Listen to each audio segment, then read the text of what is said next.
สบายดีเด้อพี่น้องเด้อยามเช้าโอ้เช้าปานนั้นละสวยแล้วพี่น้อง8 โมงละโอนผลสิตัดหน่อไม้ให้พี่น้องโอ้ยหน่อมันก็ยาโอ้ยพอละหน่อเดียวแล้วก็เรือปอนทิ่มเข้ามาเลยเ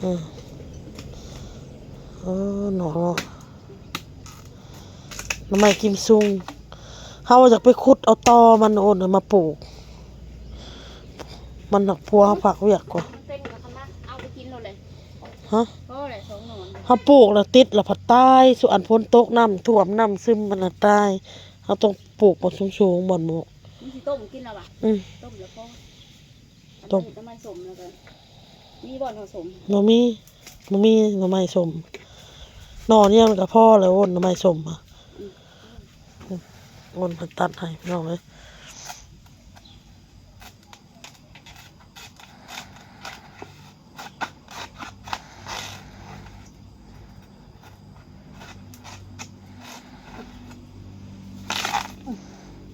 หมดแดงพายเดี๋ยวว่า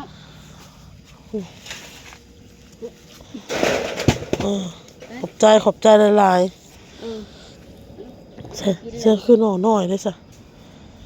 หน่อน้อยคือบ่เห็นฮะเห็นแล้ว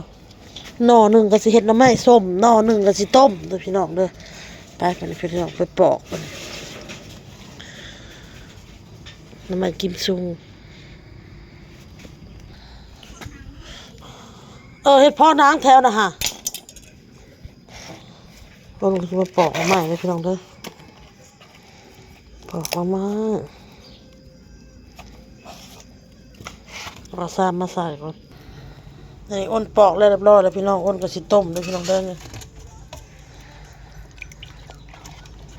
ต้มจำแจ่วเนาะส่วนนี้พี่น้องต่อไฟพี่น้องไฟกำลังติด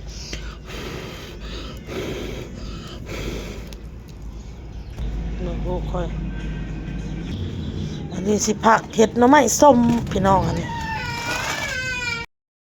สบายดีพี่น้องมาสุขุทุกคนโอ้มาสิมาเห็ดหน่อไม้ส้มเลยพี่น้องเลยจะมาทำหน่อไม้ส้มทำตะลังต้มพี่น้องต้มจำแจวเพื่อมีหน่อหน่อยนะหน่อหน่อยนี่ก็จะต้มพี่น้องเลยจะไปลงหม้อ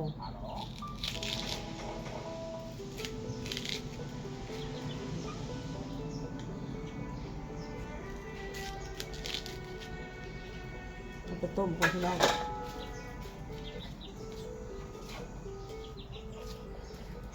เห็ดหน่อไม้ส้มตัวนี้แล้วก็งากระปุกใส่เอามาเฮือน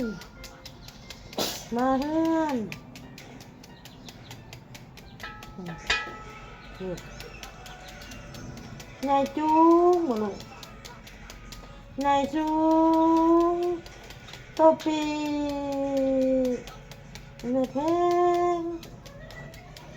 ไม่จีดสงสัยไปหลอกหาเห็ดพี่น้อง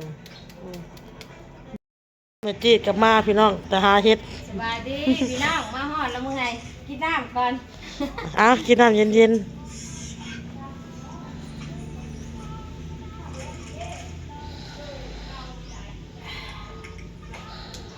ว่าไปซื้อน้ำไปกินมือเฮ็ดเขาจะหาอยู่อ่ะได้ร้ายบอกเป็นเต็มพอตัวเห็ดละโงกก็ได้เนาะแต่ดอกเดียวแต่นี่ละได้ดอกนึงป้าเห็ดเพาะอะไรเนี่ยใหญ่จังเลยบ่มันเอาร้ายบ่เอาเขี่ยเอานะฮะเอาเลยใส่แม่ที่โดดแถวเดิมเข้าป่านั่นนะโดดตัวนั้นแล้วก็เลาะมาที่เลาะตะปุ่นเกี่ยวปุ่นออกมาที่เขี่ยให้เดินเพิ่นก็มาเขี่ยในหลังเฮือนเฮานี่เฮ็ดเพาะได้เฮ็ดเพาะนังได้นี่ในหลังเฮือนมื้อนี้เพิ่นว่ามาเขี่ยแล้วบ่ได้บ่มีเพิ่นว่าเอ้าบ่มีแล้วอีตาเราเขี่ยเมื่อวานนี่เราหาเมื่อวานนี่ครับว่านี่ก็คนหาให้หา2 คนแต่หานี่คนนึงหาอยู่นะคะเราก็หามีแก่อ่อนปนกันพี่น้องเฮ็ดเพาะกันปนกันแล้วก็มีพายมีหนังปนกันอีกได้พี่น้องเฮ็ดนี่มีเฮ็ดเพาะพายเฮ็ดเพาะหนังใช่หนังจับเพิ่นมาโอ้ก็หนังเลยนี่หนังเลยนี่ หนังเลยนี่นี่ พายอันนี้ หนังแข็งกังๆนี่ พายขาว นี่หนังนี่ตัวนี้ค่ะน้ำเสาะข้าวกับชากหรืออาหาร ๆวาง บ ได้ นตุกน้ำเสาะนะ แคมน้องฮะ บ่มันนั่นจังน้องท่านนั่นน่ะแต่น่ะเราก็คือเราเห็นว่าเรามาหาลำเรายังได้เซยโอ้พี่น้องนี่ก็อยากได้ เขาว่ายังก็ตาลักได้ตาใบเสียบ่เขาตาลักได้ตาใบเสีย กินน้ำ อ้นก็เฮ็ดอันนี้พี่น้องน้ำไม้ส้มพี่น้องเอาบ้องมันมาเฮ็ดพี่น้องน้ำไม้ส้มนี่เอาไปกินอันน่ะหน่อมันยอดมันเท่ากับต้มนี่ดิปดพองๆพี่น้องเอ้ยน้ำไม้จิ้มซุงแล้วก็สิเฮ็ดแจ่วกะปิ อืม จากอันนั้นพี่น้องว่าสิส่วนแม่จีดไปตลาดอ้นก็ท่าแม่เด้อพี่น้องเด้อไปหาซื้อแนวกินแซ่บๆมาไว้พี่น้องแม่จีดมันอยากกินกุ้งกินย่างปลาหมึกอ้นก็เลยว่าอยากกินแบบเป็นหมูกระทะบ่แบบนี้เราว่าบ่เราอยากกินแบบกุ้งปลาหมึกเอามาย่างกินไปสินะกับแจ่วสิฮะไปเฮ็ดท่วงอีกได้แม่ฮะเพิ่นเห็นเฮ็ด ท่วงอีกนี่ เพิ่นเห็นเฮ็ดเพิ่นท่วงฮะ นี่เอานี่เห็นบ่เนี่ย อืม นี่อ่ะ อืมอืมเอ้าเอ้าเอ้าระวังความโทรศัพท์ตกเออครับตกเอ้าโอ้ยอืมอาบน้ำแต่เช้าๆพี่น้องไปเล่นน้ำนั่นก็ซ้ำนะลงอันทางสีนั่นแหละลงแล้วก็ขึ้นบ่ได้แล้วก็หายแล้วบัดนี้ ไปเพิ่นเปียกเมิดลงได้ขึ้นน่ะขึ้นบ่ได้ ขึ้นบ่ได้บ่ล่ะโอ้ ก็หมอหน่อไม้นะโพดคักอะไรแม่ฟางเห็ดหน่อไม้ส้มพี่น้องแล้วอ้นเพิ่นให้ จับวิกแล้วลูกจะทิ่มมีปลาหยาเลยลูกก็เก็บ แล้วนี่แหละเฮาหาอยู่ เลย เฮาว่าแล้วมันนั่นแหละเอาไปถิ่มค่ะบักอันโอ้แม่เหียป้าต้นไปเฒ่าหามาไม่เมื่อยมาให้เราเก็บอยู่เฮือนอีกเอ้ยเบิกมือตีมือมันเบิกแม่เฮาเหยียบ เดี๋ยวนะเหยียบมาแล้ว เป็ดเลย บักอัน มาห้องนะพี่น้องเลยเราไม่ได้ผักสิแล้วเลย นอนพี่น้องเอ้ยออกแต่ปลาหัวหนูหัวหย เห็ดเราไม่ส้มนี่เอาแต่บอกมันเลยยอดมันละต้ม ำอีเม็ดแพง อีเน่ เอามาใส่แกงเห็ดผักติ้ว เจ้าหน้าที่ดินมันจะคุกลงอยู่นะ อยากจะมันคุกลงเนาะเต้าปิด ลูกเจ้าตื่นแล้วให้แล้วมูว่ะไม่สั่งนอนลูกนอนมันก็นอนต่ออีกนอนรับ โอเคขอเดิน เขาเอิ้นออกมากันออกมา เดินขอมาทำหาอะไรไก่จะมาซับเห็ดขอ ต ได้ อนใหญ่เลยไม่เปิด โอ้ยเห็ดที่ใหญ่ในละเนาะเห็ด น เนาะ อนล่างเลยนะเนาะ ล่างไม่งงมันกันไปเลยนะ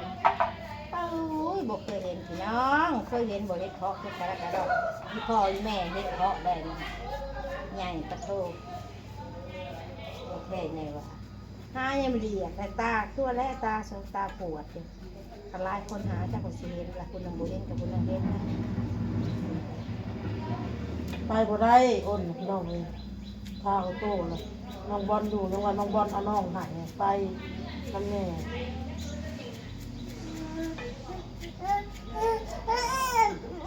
ให้ดู โต้ปิดโต้จะปิดอ่ะโต้ปิด ออกไปข้างนอกไปซื้อเกลือ ไม่เล้าออกไปสิคักล่างนั้นพัดจะแยงล่างนี่ต้องทำ โน่นกินน้ำจะบ่ มันบอกเพิ่งเขาเล้าไป น้ำกระปกน้ำเปื้อนกินตัวเอ้ย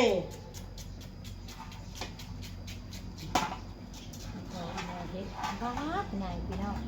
ผ่าแกงหรือผ่าให้สี่เหลี่ยมมันจะเสร็จเพราะอันนั้นใหญ่โคตร ผ่าเขาจะไปผ่าแกงเห็ดพอ บ่ผ่าบ่แซ่บได้มันบ่เข้าเนื้อเข้าหนังเอามาผ่าน้ำนัวมันเข้าในถูกแซ่บ เอาเห็นบางคนก็ผ่าอยู่พี่น้อง มันหน่วยน้อยแต่บ่ผ่ามันหน่วยใหญ่นี่มันต้องผ่าหน่วยน้อยมันบ่ได้ทำสำเร็จเขาก็บ่ผ่าเด้ ใส่ยิบใส่ สำหรับพี่น้อง ไปสิไปผ่ามันนะ ยิบใจซอย ผ่าตัวใหญ่ๆเลยเนาะเด็กซี่กับผ่าครึ่งแล้ว ซอย แกงเห็ดเพาะกูได้อยากมากินเด้อเซโนแกงเห็ดเพาะ ทางโน้นสิแกงหน่อไม้ปิ้งเป็ดผมว่าแกงหน่อไม้ เชียวโต้เซโทษเจ้ามันมาหลินมาอีแต้วมันผักมาหาเห็ดแต้วอ่ะเห็ดเพาะออกว่าริ้วเลย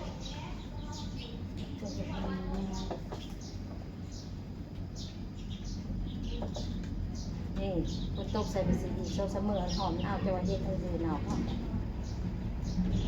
เห็ดปวกแนวบ่ออกเนาะเดือนแปดเดือนแปดเอาใหม่7-8คำ15คำคือว่าออกไปเลย8 เดือน 9นี่ปวก ยิบใจก็กำลังพึ่งล่างข้างล่างกับสัมภาระคนละห้องพูดของว่าอะไรที่เนาะพูดออกไปเที่ยงเลยเราปิดเป็นหลายปี หัวเกลือใส่เลย บวกบวก เกลือมาโรยใส่พี่น้องแล้วเราก็ยัดใส่กระปุกไป นี่เอากระปุกตัวใส่น้ำมันส้มน้ำมันส้มน้ำมันนี่ พวกเฮามีนะกันกระปุกมันก็จะอยู่ใส่กระปุก ดูใส่แล้วกับเมียนบ่เป็นบอดอยากใส่เลยจังหาเก็บบ่เมียนเก็บเมียนเดินดีๆกับทีมของพอทีมไปบ่ทีมของบ่พอทีมกับทีม ปุกเย็บใส่ลงไป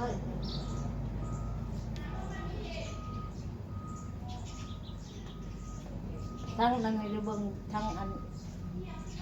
เข่งอันทานแต่ทั้งนอกแต่ก่อนนี้เปลี่ยนคอยเก็บเปลี่ยนกระเป๋าก ระปุกมันไม่ดองดอก เปลี่ยนกระเป๋าตกปกบ่สั่นเขาไปหาเบิ่งห้องคิดท้องคนแล้วตัวคอยเก็บคานตาของเล่นอยู่เทได้เด้อคอยเก็บเมียนอีกเกาตีนเลยเกาเฮ็ดท้องเลย ถ้าไปนางก้าวอยู่ในคนเดียวแล้วพี่เพลนคนละจังหมดจังแล้วก้าวเธอละหน่อยนะพี่นะงามพี่พ่อพายเด้อตัวนี้พี่น้องมือพายกันพ่อนางมันเสียมอ่ำดำเนี่ย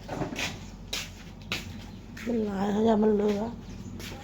โอ้ยบัดขั้นแล้วก็มันยอบมันใส่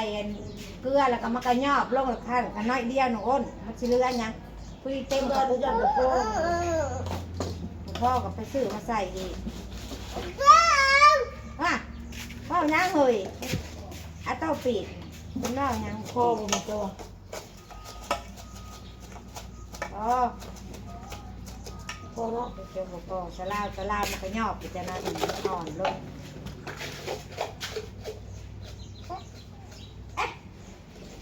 สลาวมันก็ยอบมันยอบลงเหลือน้อยเดียวน้องสีลายเดียวมันอ่อนได้เกลือหาซาวเกลือแล้วก็อ่อน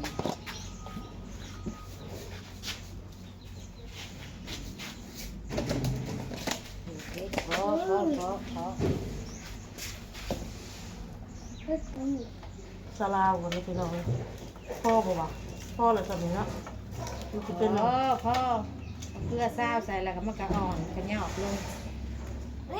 กูทาคัดนี่สลาวเกลือบ างคนน่ะเขาเป็นล่างอะไรไหม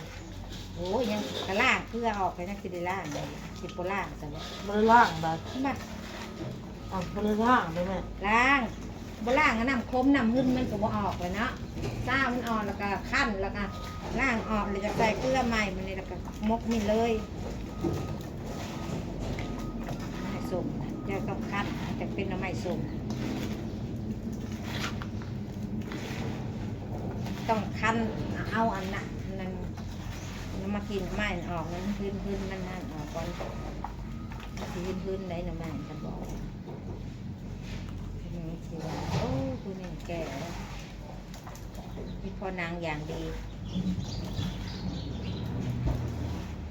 พ่อนางอย่างดีปลูกนางอะไรเดียวแล้ว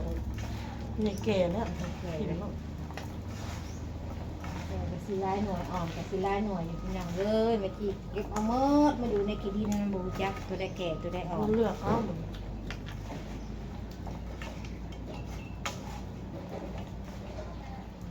เอาปลาให้มันอ่อนลงแบบนั้นปลามันจะอ่อนเลยล่างมันจะมาสลาวเกลืออีกเหมือนกัน แม่ เพราะว่าเกลือเขากับบริโภคพี่น้องโอเคละไป ไปแล้วพี่น้องคลิปนี้พ่อกับคลิปหน้าพี่น้องสบายดีพี่น้องบาย